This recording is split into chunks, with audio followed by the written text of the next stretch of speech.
স্বেচ্ছাসেবী সংস্থা নরসিংদীতে ওনাদের অফিস, ওনারা একটা রিট ফাইল করেছেন বেশ কয়েকটা প্রার্থনা করে। প্রথম প্রার্থনা ছিল এই সরকার যাতে 3 বছর থাকেন সেই মর্মে একটা রুল কেন নির্দেশ দেওয়া হবে না, এই সরকার মেয়াদ 3 বছর থাকার জন্য কেন নির্দেশ দেওয়া হবে না সেই মর্মে একটা রুল চেয়েছিলেন। আর আরেকটা রুল চেয়েছিলেন আওয়ামী লীগের সন্ত্রাসী সংগঠন হিসেবে আওয়ামী লীগের নিবন্ধন কেন বাতিল করা হবে না। আর একটা রুল চেয়েছিলেন বিদেশ থেকে টাকা ফেরত আনার জন্য। এই বিষয়গুলোর উপরে যখন ওনার সাবমিশন দিয়েছেন, আমার যখন টার্ন এসেছে রাষ্ট্রপক্ষ থেকে আমি বলেছি এই সরকার কতদিন থাকবেন সেটা আদালত নির্ধারণ করে দিতে পারে না। এটা ডক্ট্রিন অফ নেসেসিটি অ্যাপ্লাই করে আমাদের অতীতের যে কাস্টমারি ল আছে সেগুলো বিবেচনায় নিয়ে এই সরকার যত দ্রুত সম্ভব নির্বাচনের মধ্য দিয়ে রাজনৈতিক প্রক্রিয়ায় বাংলাদেশকে একটি গণতান্ত্রিক রাষ্ট্রের দিকে নিয়ে যাওয়ার জন্য যা যা করণীয় সরকার করবেন। গতকালই সাবমিশন আমি দিয়েছি। সুতরাং আদালত নির্ধারণ করে দিতে পারেন না যে 3 বছর থাকবেন না 5 বছর থাকবেন না 3 মাস থাকবেন। এবং গতকালকে আপনারা আমাদের প্রধান উপদেষ্টা মহোদয়ের বক্তৃতাও দেখেছেন যে এটা রাজনৈতিক দল ঠিক করবেন, জনগণ ঠিক করবেন। দ্বিতীয় সাবমিশনে আমি বলেছি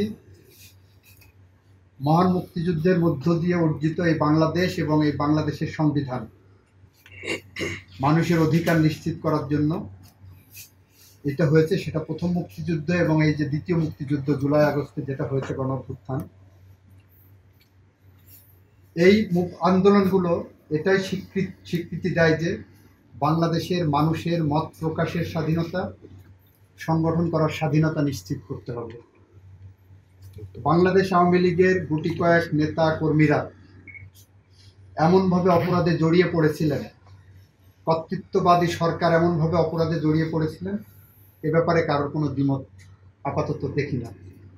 তবে তাদের অপরাধের বিচার ভিন্নভাবে হবে।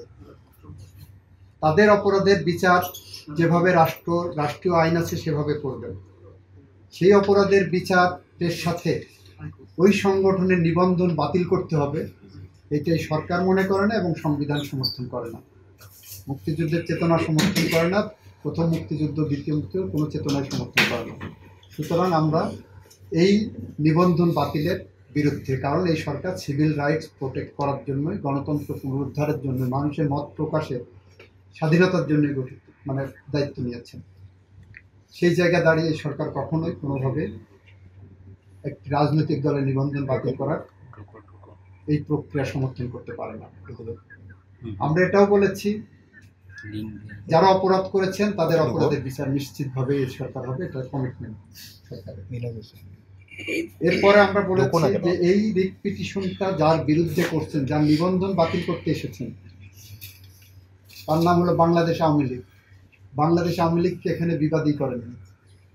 আপনি একজনকে শাস্তি দেবেন, তাকে আপনি বিবাদী করবেন না, নোটিশ দেবেন না, এটা হতে পারে না। আমি এটা বলেছি।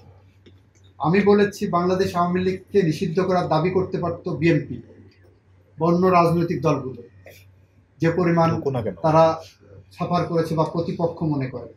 এখন পর্যন্ত বিএনপি বা অন্য কোনো রাজনৈতিক দল আওয়ামী লীগকে নিষিদ্ধ করার কোনো দাবি প্রত্যক্ষ বা পরোক্ষভাবে করেনি।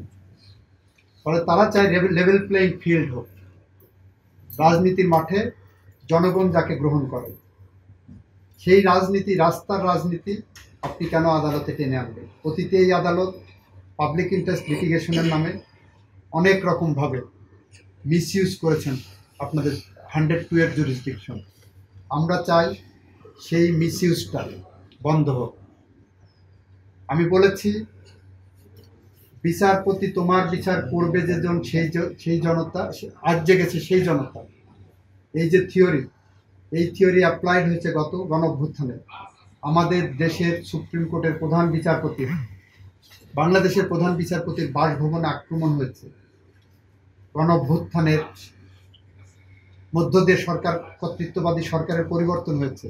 আমি বলেছি এই সুপ্রিম কোর্টে কোনো আঘাত আসলে সেই আঘাত আমারও হৃদয়ে লাগে, আমারও হৃদয়ে রক্তক্ষরণ হয়। কারণ আমি এখানে পেশায় নিয়োজিত, কিন্তু এটা কেন হলো, কোন প্রেক্ষাপট হলো, কাদের ভূমিকার কারণে হলো, এটা আপনাদের মাথায় রাখতে হবে। আমি ওই দিন একটা কন্টেন্ট ম্যাটারে বলেছিলাম, আদালতের মান সম্মান অক্ষুণ্ণ রাখা, ক্ষুণ্ণ রাখার দায়িত্ব শুধুমাত্র আইনজীবী বা জনগণের না, সেই দায়িত্ব আদালতের উপরও বর্তায়। আদালত যদি এমন কোনো কাজ করে যে আদালত সম্পর্কে মানুষের মধ্যে নেতিবাচক কোনো ধারণা তৈরি হয়, তাহলে যে জজের কারণে এই ধরনের নেতিবাচক ধারণা তৈরি হবে বা আদালত সম্পর্কে স্ক্যান্ডালাইজেশন হবে, সেই জজ ও সাবজেক্ট টু কন্টেম্পট। উনিও আদালত অবমাননা করেছেন বলে ওনার কিন্তু বিচার হতে পারে।